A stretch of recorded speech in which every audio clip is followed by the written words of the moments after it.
Nearly a year later, when Brigadier General Clifford Blumel and I were sitting in rags in a prison camp near Tarlik, we discussed the conditions under which our divisions formed. What I am saying is this: our units were doomed before they started to fight. They never had a chance to win. That they lasted as long as they did is a stirring and touching tribute to their gallantry and fortitude. Lieutenant General Jonathan M. Wainwright.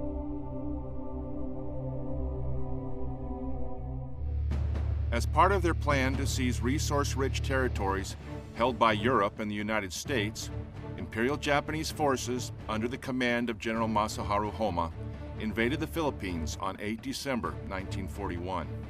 Cut off from supplies and reinforcements by the attack on Pearl Harbor, General Douglas MacArthur organized the United States Army Forces Far East, or USAFE, to defend the Philippines' strategically important harbor at Manila, as Japanese troops steadily advanced towards the city from both the north and south. To delay the Japanese, General MacArthur organized his forces into 5 corps-sized elements. The North Luzon Force, under the command of Major General Jonathan M. Wainwright, the South Luzon Force, under the command of Brigadier General George M. Parker, Jr., and 3 others, the Reserve Force, the Bisayan Mindanao Force, and the Harbor Defense Force. However, as the Japanese gained air superiority and the U.S. Asiatic Fleet withdrew to Australia, MacArthur's soldiers, under staggering pressure from a well-coordinated joint attack by the Imperial Japanese Army and Navy, were forced to withdraw to the Bataan Peninsula.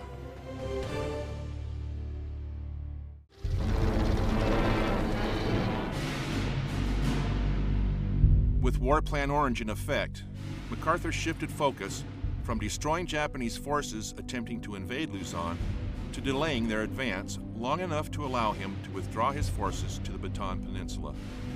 From there, USAFE was to hold until supplies and reinforcements could arrive. Holding Bataan also supported the goal of defending Manila Bay and denying its use to the Japanese. It was an operationally sound decision.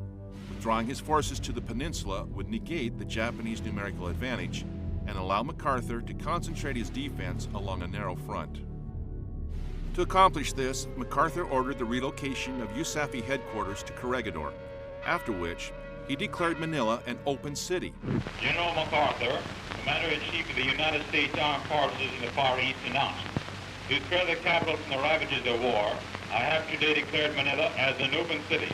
To avoid every possible danger, the Office of the American High Commissioner, the Commonwealth Government, and Army headquarters will immediately evacuate the city of Manila and the special districts around it.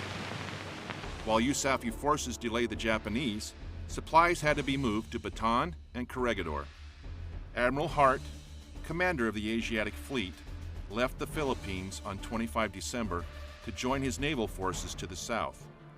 He left Admiral Rockwell in command of a regiment of Marines, 3 gunboats, 3 minesweepers, and 6 motor torpedo boats. He also gave orders for the evacuation of Cabite's naval facilities, the destruction of oil and gasoline stores in Manila, and the removal of any remaining supplies to either Corregidor or Maribalis on the Bataan Peninsula. General Brereton, commander of the Far Eastern Air Force, left as well to join his bombers at Bachelor Field in northern Australia, leaving only a small number of fighters and their pilots with support crews under the command of Colonel Harold H. George. These airmen would eventually become infantry soldiers when no replacement aircraft arrived. In the meantime, General Wainwright's North Luzon forces prepared to implement the withdrawal plan outlined in War Plan Orange as directed by General MacArthur.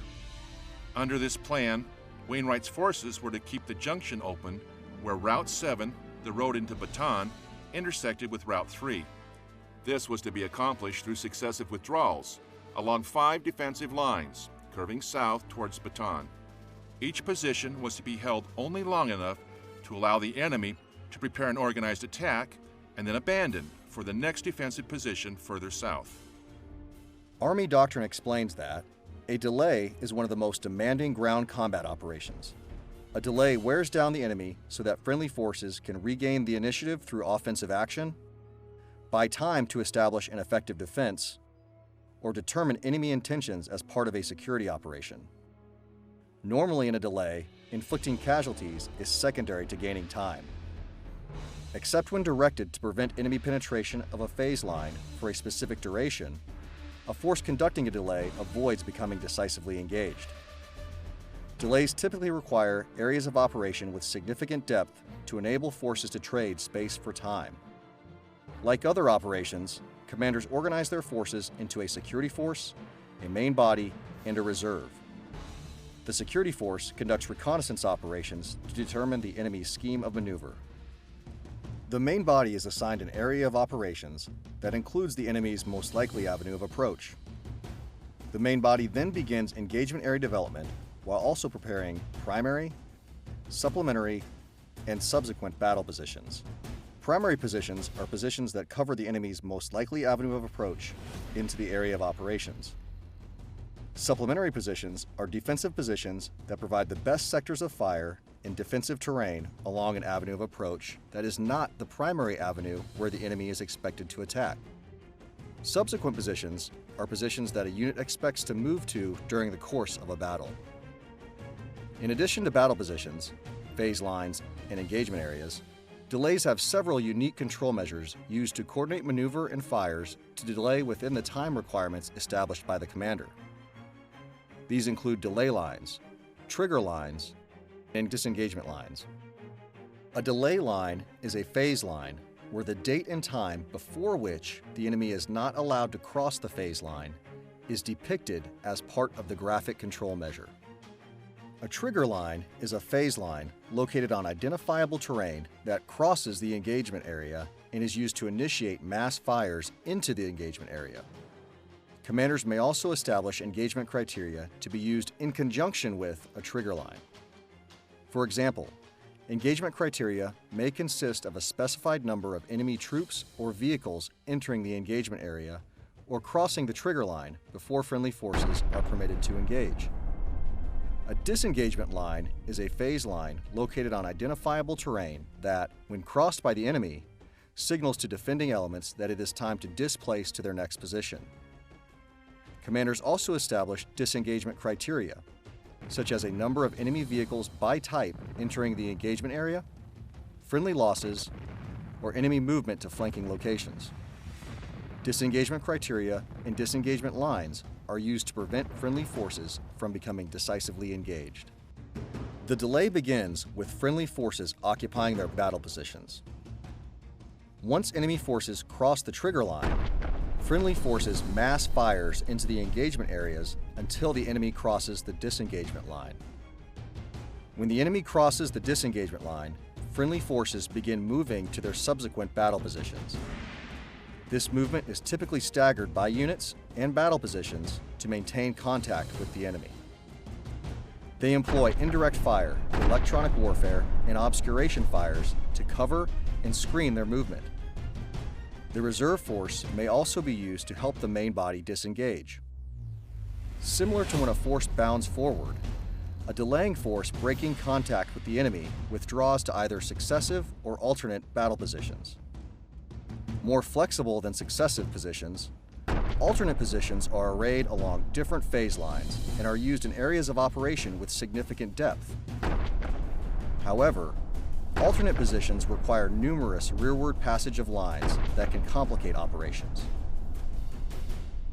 Conversely, successive battle positions are arrayed along the same phase line and are used when an area of operations is wider than it is deep. Successive positions enable the commander to mass fires from all combat elements on the enemy. Whether withdrawing to successive or alternate positions, forces continue to delay in this manner until either the conditions established by the commander have been met or the force is no longer capable of mounting an effective defense. The delay succeeds by forcing the enemy to repeatedly concentrate forces to fight through a series of well-prepared defenses, thereby buying time and exhausting the attacking force.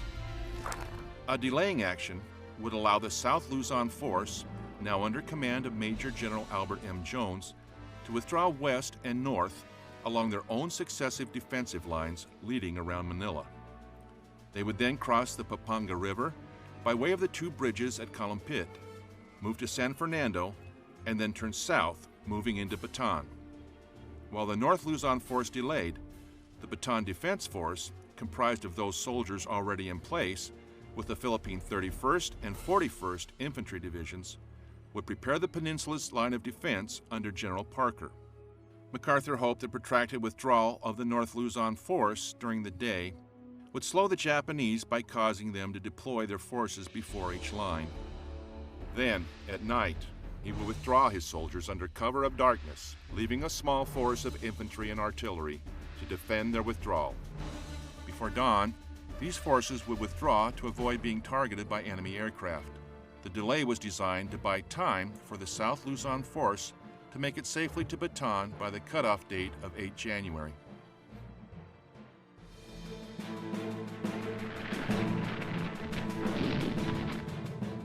The delaying positions, numbered D1 through D5, had been reconnoitered before the war by U.S. forces and selected to maximize the use of terrain features as strong points to anchor them to the high ground.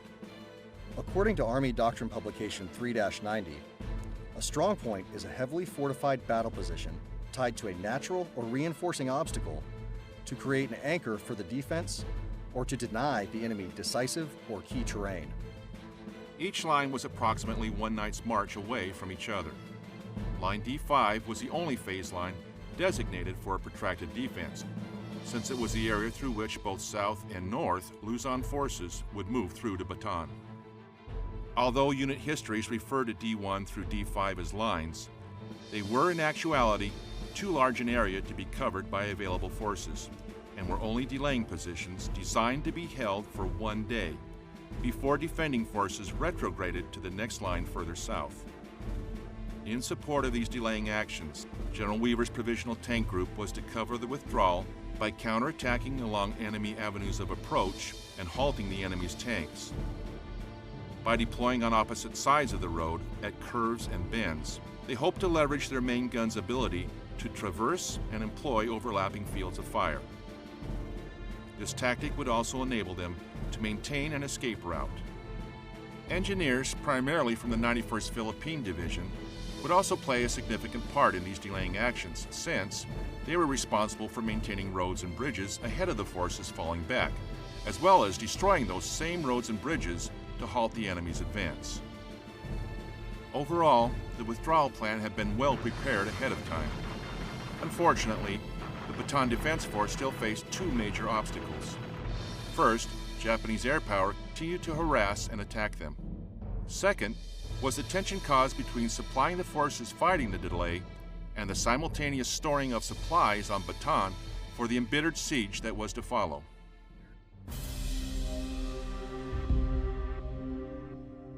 On the afternoon of 24 December, the North Luzon Force was positioned roughly along phase line D1, facing the Lingayen Gulf. This line extended west from Urdaneta on Route 3 to San Carlos and ended at Aguilar on Route 13. All units were under orders to hold until 1900 hours before falling back to the Agno River. To the east, the 26th Cavalry Philippine Scouts had already withdrawn across the Agno River at Tayug to anchor the North Luzon Force at the start of the withdrawal to phase line D2. To the west of Tayug, the 11th Philippine Division and 192nd Tank Battalion defended along the center of the line from Urdaneta to San Carlos. They were awaiting further armor reinforcements from the 194th, which had departed from Manila that morning. Further west, the 21st Division held from San Carlos to the Zambales Mountains. These soldiers had not yet engaged the enemy. At 1900, defenders along the line began to retrograde, blowing bridges across the Agno River to line D2. Shortly after noon on 25 December, an advance element of the Japanese 48th Reconnaissance Regiment engaged patrols of the 26th Cavalry near Tayug. By 0400 on 26 December, Tayug was in Japanese hands. The Japanese crossed the Agno around 1800 near Villasis on the 26th. Late on that afternoon, Wainwright ordered the 11th Division to fall back to Route 3, then continue south to the D3 line. Despite occasional alarms, there was no action on the D3 line on 27 December. That night, the North Luzon force made ready to fall back to the D4 line. The Philippine 91st Division began withdrawing at about 1730, and by 0430, 28 December, had reached the south bank of the Pampanga River below Cabanatuan. Concerned that a quick withdrawal from the D4 line would threaten the North Luzon force's ability to hold the road long enough for the South Luzon force to complete its rearward passage of lines into Bataan, Wainwright ordered his forces to hold longer than planned at the D4 line in order to buy more time. By 29 December, the Japanese 48th Division had reached the D4 line. It had advanced in two columns. The west column, consisting of the 1st Formosa Regiment, supported by a battalion of artillery, advanced on Cabanatuan. The east column consisted of the 2nd Formosa Regiment, the 47th Infantry Regiment, and the 48th Reconnaissance Regiment. It advanced towards Tarlac, where it linked up with the 9th Infantry Regiment. Stout resistance by the U.S. and Filipino forces enabled them to cling to the D4 line throughout 30 December. By dawn on 31 December, Wainwright's North Luzon force was on the D5 line, holding the road open to Bataan. Wainwright's forces finally met with the South Luzon force outside the town of San Fernando. The road through the town leading onto the peninsula became a bottleneck, which the Japanese failed to target with their aircraft. However, Japanese tanks from the 7th Tank Regiment advanced to Baliwag, where they threatened to cut the path across the column pit bridges. They met Company C, 192nd Tank Battalion in the town, and suffered a defeat at the hands of the superior American Stuart tanks. By New Year's Day, all of the South Luzon force had moved into Bataan. Wainwright's rearguard forces then pulled back towards Layak and its single bridge across the Kutu River. There, the 26th Cavalry, elements of the Philippine 11th and 21st Divisions, and a handful of tanks delayed the Japanese, while the rest of the North Luzon force crossed into the peninsula. On 7 January at 0700, the 26th Cavalry crossed over the river and into Bataan.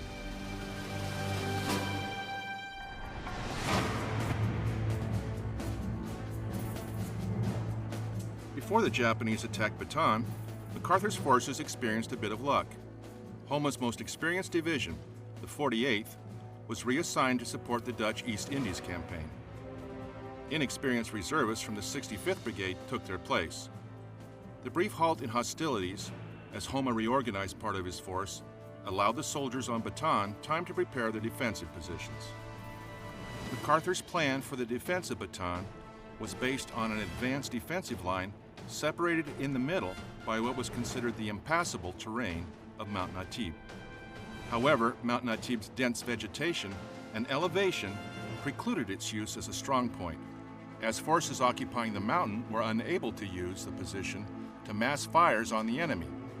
Having consolidated on Bataan, MacArthur now reorganized his remaining forces into 2 corps, each tasked with defending a portion of the main defensive line. The western sector of the line was held by General Wainwright's 1st Philippine Corps, made up of the Philippine 1st, 31st, and 91st Infantry Divisions, a battery each of field artillery and self-propelled 75mm guns, and the resilient Philippine Scouts of the 26th Cavalry. Its main defensive positions crossed east, from the village of Maoban to the base of Mount Natib. Covering the eastern sector, 2nd Corps, commanded by Major General Parker, included the Philippine Army's 11th, 21st, 41st, and 51st Divisions, and the 57th Infantry Regiment, Philippine Scouts, with the U.S. Philippine Division held in reserve. 2nd Corps' main defensive positions stretched from the base of Mount Natib east to Mabatong and Manila Bay. USAFE supply officers forecasted that the Bataan Defense Forces required enough supplies for 43,000 soldiers to last 180 days. However, the actual number of troops that had withdrawn to Bataan was approximately 80,000, with an additional 26,000 civilians that had fled to the peninsula as well. Compounding this problem was MacArthur's initial attempt to defeat the Japanese without withdrawing to Bataan. In compliance with this plan, many supplies were moved to forward bases. Once MacArthur ordered the execution of War Plan Orange, these supplies now needed to be moved back to Bataan. A considerable amount went by ship from Manila, and some supplies came by truck and train from other locations. But much had to be destroyed or left behind, making food as valuable as ammunition in mounting an effective defense of the peninsula. This left MacArthur no choice but to order that his troops be placed on half rations. Wainwright recorded, "The horses of the 26th Cavalry had to be shot by the men they had served so gallantly, and eaten by all of us. The horses had eaten all the rice straw stacks remaining in the tip of Bataan since the last harvest. There was no forage for them, and the tough meat became eagerly sought slivers in our rice."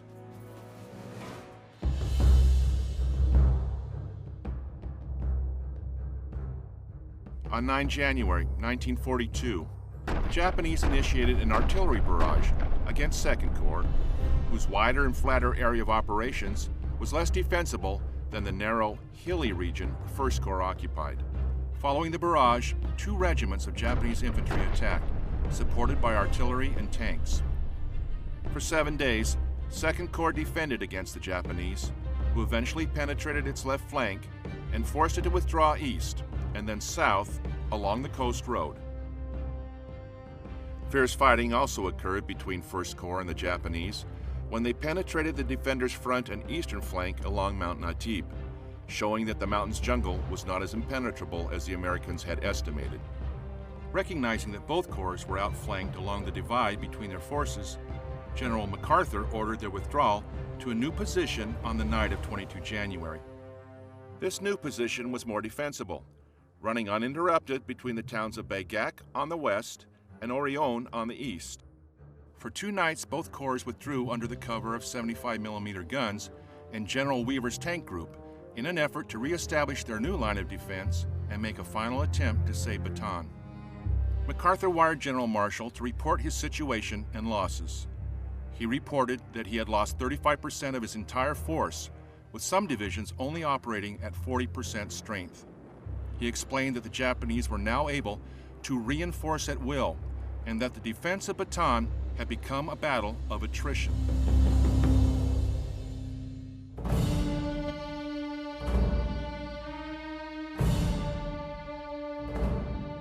Attempting to turn both corps from their primary defensive positions, the Japanese conducted a series of amphibious landings south of the Orion-Bagak line between 23 January and 1 February. These attempts came to be called the Battle of the Points. The defenders consisted primarily of grounded pilots, members of the Philippine Constabulary Division, and headquarters and service troops. Nonetheless, they successfully held off the attackers. The Battle of the Points is a textbook attempt at a turning movement.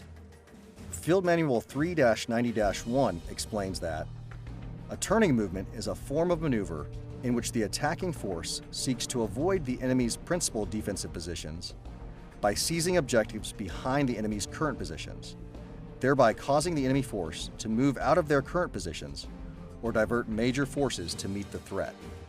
At the same time, the Battle of the Pockets began when Japanese forces attacked along the Orion-Bagak line, creating 2 pockets and a salient in 1st Corps' area of operations.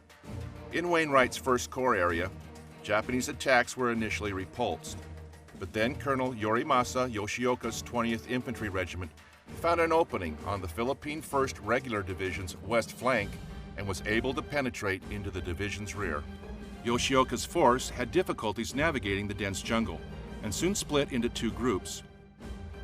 The groups were eventually surrounded and attacked by units of the 11th and 51st Infantry Divisions.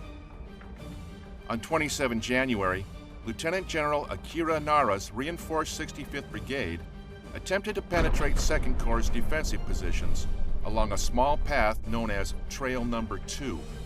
Elements of the Philippine 41st and 51st Infantry Regiments successfully defended against the Japanese advance, and on 2 February, 2nd Corps Commander, Major General Parker, ordered a counterattack that forced Nara to withdraw his troops.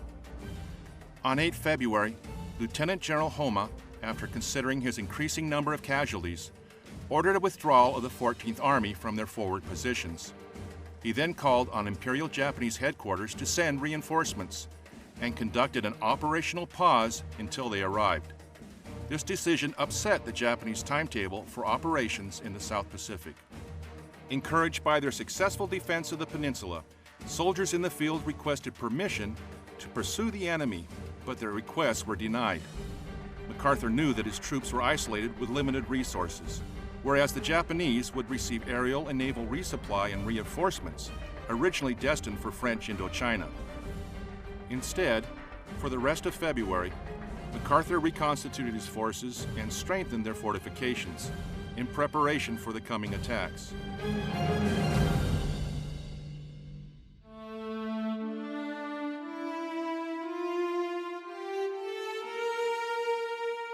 By the beginning of March, Lieutenant General Homa added the 4th Division to his 14th Army and received enough replacements to reconstitute his 16th Division. For the soldiers and civilians on Bataan, March saw the reduction of rations to 1,000 calories per day. The lack of food and the harsh jungle conditions increased the prevalence of disease. Crippled by the lack of sufficient medical supplies for combating malaria, many troops fell ill. At the end of the month, as the Japanese began their next assault on Bataan, Major General Parker estimated that his overall readiness had fallen by 20%. General Wainwright reported that only 25% of his soldiers were fit for duty.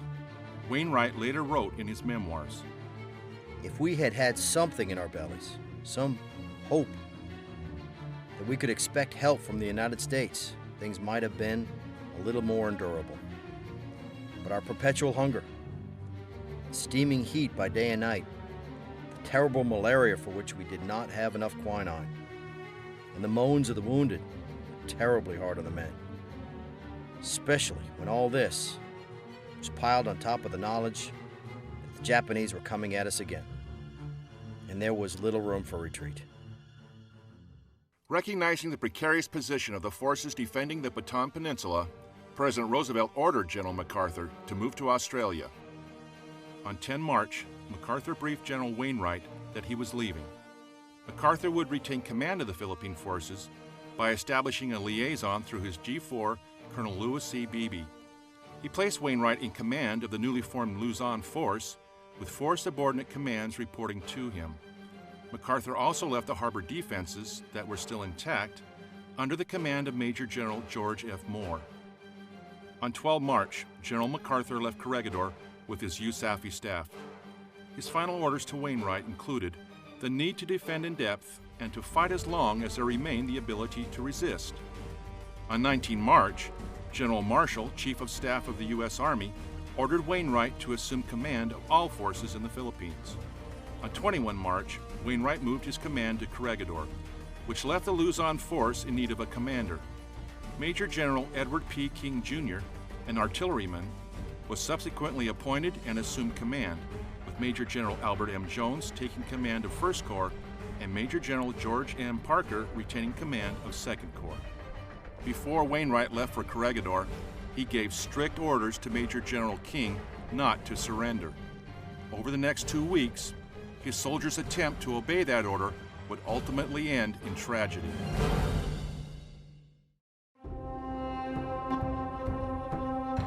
On 3 April, the Japanese launched a major operation against 2nd Corps with a sustained aerial and artillery bombardment that pummeled the Corps' western flank.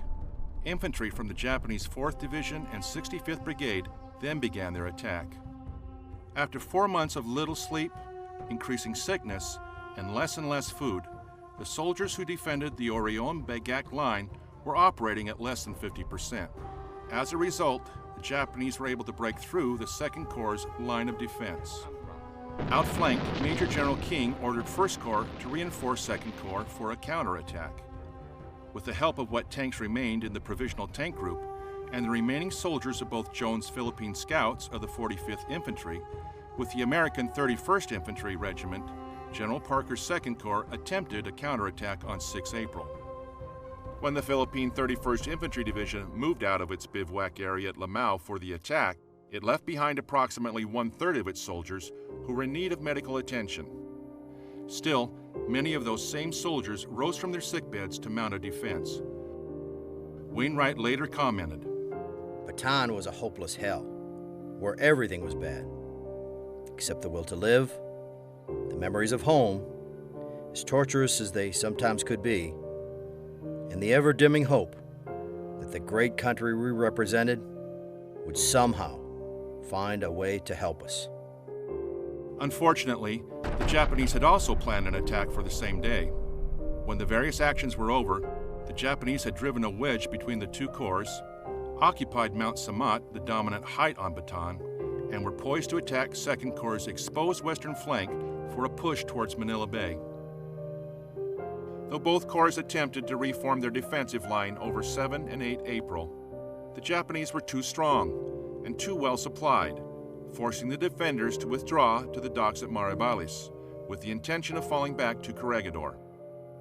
With the hospital having already been the target of Japanese air attacks, General King was concerned that if his forces continued to resist, the wounded and their attendant medical staff would face capture or be killed piecemeal. Without notifying General Wainwright, he decided to surrender his remaining forces. On 9 April, he met with Japanese Major General Kamichiro Nagano and arranged terms of surrender for his soldiers on Luzon.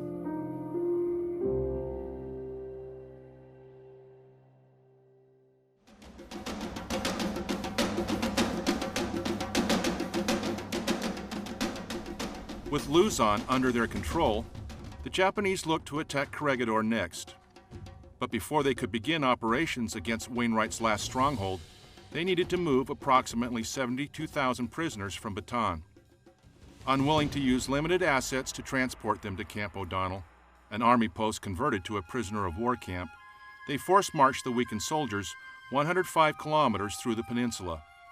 Plagued by malnutrition, disease, and the added random cruelty of their captors, it is estimated that some 600 Americans and between 5,000 to 6,000 Filipinos died on the infamous Bataan Death March. As the prisoners marched north, the Japanese began planning their attack on the island of Corregidor. Located at the mouth of Manila Bay, Corregidor was well stocked, possessed numerous gun emplacements, and was fortified with a tunnel system capable of protecting its defenders from even the heaviest of bombardments. However, with the destruction of its barracks, water tanks, and power plant by aerial bombardment, and overwhelmed by the influx of soldiers who were able to make it off Bataan, its resources were pushed to capacity. Overcrowding, dwindling food supplies, and disease took their toll throughout the month of April. Beginning on 1 May, the Japanese proceeded their invasion of the island with a heavy artillery barrage that lasted until the night of 5 May. That night, 2 battalions from the Japanese 61st Infantry Regiment landed on the northeastern end of the island and established a beachhead. Soon, tanks and artillery were being brought ashore. In response, all available USAFE personnel, including sailors, artillerymen, and airmen, joined with the 4th Marine Regiment to defend the island. Unable to withstand the overwhelming enemy force, they fell back to a strong point on Malinta Hill, near the center of the island.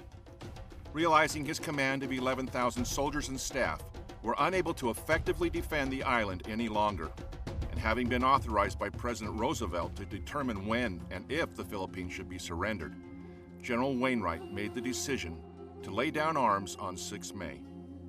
In his final message to President Roosevelt and General MacArthur, Wainwright wrote, "With broken heart and head bowed in sadness, but not in shame, I report that today we must arrange terms for the surrender of the fortified islands of Manila Bay. There is a limit of human endurance, and that limit has long since been passed. Without prospect of relief, I feel it is my duty to my country and to my gallant troops to end this useless effusion of blood and human sacrifice. We have done our full duty for you and for our country." When he met with Lieutenant General Homa, Lieutenant General Wainwright tried to limit surrender terms to his forces on Corregidor. However, using threats against those who had already surrendered, the Japanese general insisted on the complete surrender of all USAFE forces in the Philippines, including those in the Bisayan Islands and on Mindanao. Not willing to endanger any more of his soldiers' lives, Wainwright agreed to Homa's demands. On 7 May, he broadcast surrender instructions from a radio station in Manila, for all forces in the Philippines.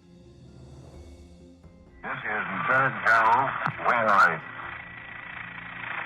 Subject, surrender. It became apparent that the garrison of these forces would be eventually destroyed by aerial and artillery bombardment and by infantry supported by tanks which have overwhelmed Corregidor. After leaving General Homer with no agreement between us, I decided to accept, in the name of humanity, his proposal. You will therefore be guided accordingly, and will, surrender all troops under your command to the proper Japanese officers. This decision, on my part, you will realize, was forced upon me by means entirely beyond my control.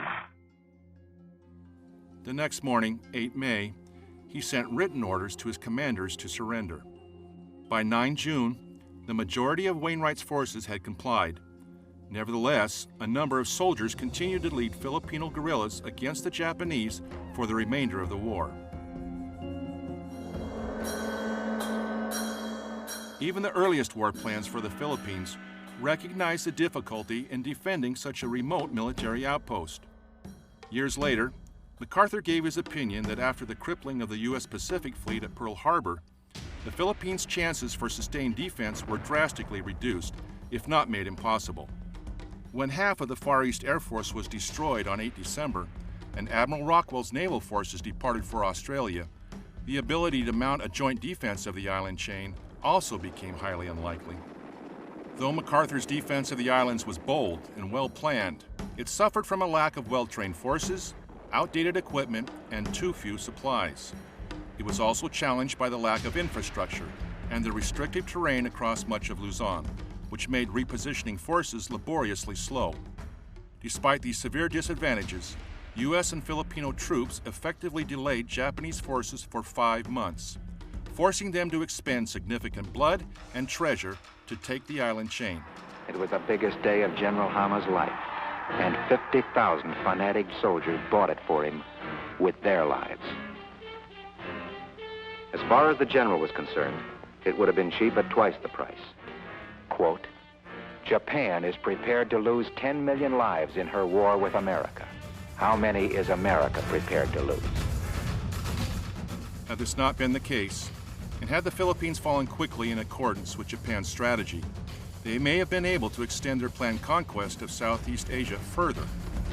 This made the resolute defense mounted by General Wainwright's combined forces one of the few symbols of hope for America during the uncertain months following the attack on Pearl Harbor. And Joe, don't for 1 day, 1 hour, 1 minute, ever forget that last message sent by a GI who saw his starved comrades, Americans and Filipinos, dying around him at Corregidor. What you are about to hear now is a transcript of the radio messages that came out of Fort Mills, Corregidor on May 5th. They are not near yet. We are waiting for God only knows what. The white flag is up. Everyone is bawling like a baby. They're piling dead, wounded soldiers in our tunnel. Corregidor used to be a nice place. It's haunted now. Get this to my mother. My love to Pa, Joe, Sue, Mac, Carrie, Joy, and Paul. Tell Joe, wherever he is, give him hell for us.